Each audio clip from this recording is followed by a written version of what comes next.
Well, I started off, when I started making comics, all I really wanted to do was just write and draw my own stories, so I did that for a number of years. I kind of thought that that would be the only thing I really did, but by doing that, I kind of started to get new opportunities. Initially, DC Comics contacted me to start writing some of the superhero stuff, and I grew up reading a lot of that stuff, so I thought, why not try it, I really have a strong connection to a lot of those characters, and I was never really a snob about comics. I wasn't someone who just liked slice of life autobiographical indie comics or just like superhero comics. I always felt like good comics are good comics, and the genre doesn't really matter. So I never really separated everything.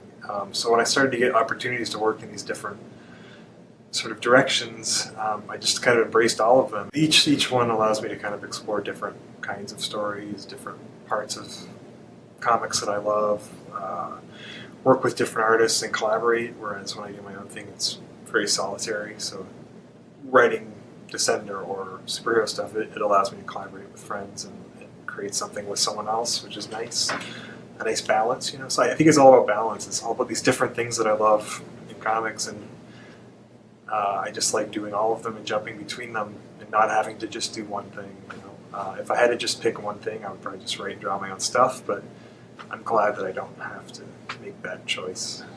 I've always been super organized to probably to an unhealthy degree. I start work at 8 a.m. until about 4 at my studio, and that time is all spent drawing, because drawing a comic just takes way more hours than writing a script for someone else. So I have to put that time in during the week in my studio just drawing, and then I try to write one script a week on my free time, quote unquote. So at night, after my son goes to bed, or on the weekends when he's busy doing things, I'll spend a few hours here and there writing a script, and that way I can generally, I can draw anywhere from 5 to 10 pages a week, and I can write one script a week, and it seems to be how I balance things.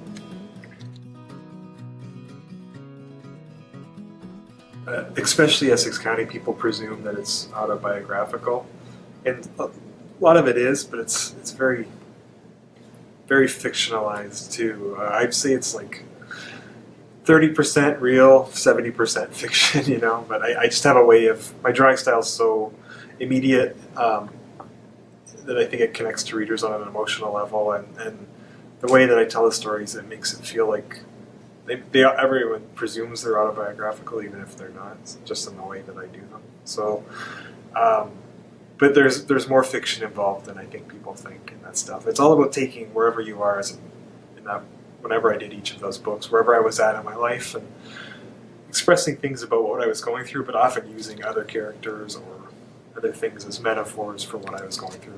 It's never one-to-one autobiographical stuff. It's all kind of filtered through fiction, just the way when I do a superhero comic, whatever the superhero elements or the science fiction elements are, those are always I always just see them as ways of creating metaphors for whatever those characters are going through, and often with things like Underwater Wilder or Essex County, I'm doing the same thing. I'm creating fictionalized versions of myself, and filtering different things I'm experiencing through those characters, but often in exaggerated ways, or it's never quite as direct, because real life is actually pretty boring. It doesn't make for a good story, so you want to exaggerate things and create narrative tension, and so you bring in all these other elements to sort of heighten reality and make a compelling through line, a narrative out of what you're really experiencing.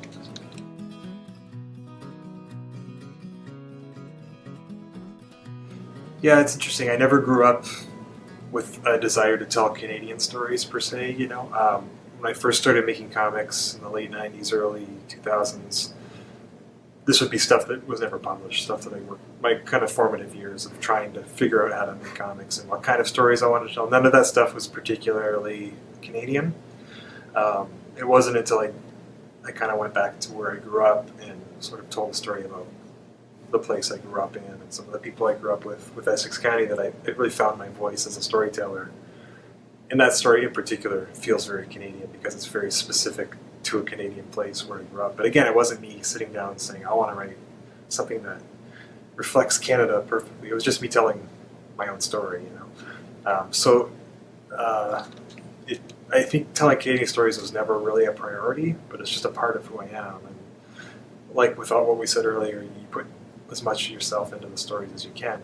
So my location just becomes part of my stories. And it's not really, it was never a conscious thing that I really wanted to tell stories that were specifically Canadian until probably Secret Path was probably the first book that was a specific project about a specific conversation in our country and point a specific part of our history. So that was a deliberate attempt to create something that reflected a certain part of our culture. But the other thing is just you're just drawing from your own experiences, and again, you just kind of so you draw from your life, and this is where I am. So it makes its way into the work.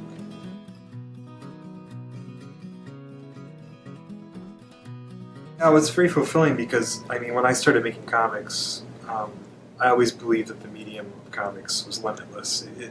It didn't have to just be superhero comics. It didn't just have to be entertainment for kids. You know, I feel like just like film or just like literature, you can tackle any subject matter, and depending how you use it and who's using it, the storytelling can be as sophisticated and as important as any other art form, right? So to see something like Secret Path succeed in that way, outside of your traditional comic book, comic book stores and superhero fans and genre fans, but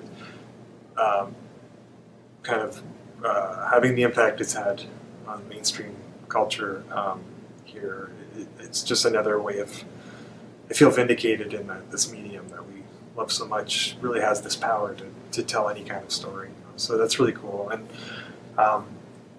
when we set out to do that project, Gordon and I, the whole goal was to try to create something that teachers could use in schools to introduce this really difficult topic to younger readers, because when we both grew up white in Ontario and we didn't learn anything about residential schools when we were kids in school. So the whole point was to use our profiles and what we did with music and comics to create something that was an access point for young readers. And so it's become that, which is fantastic.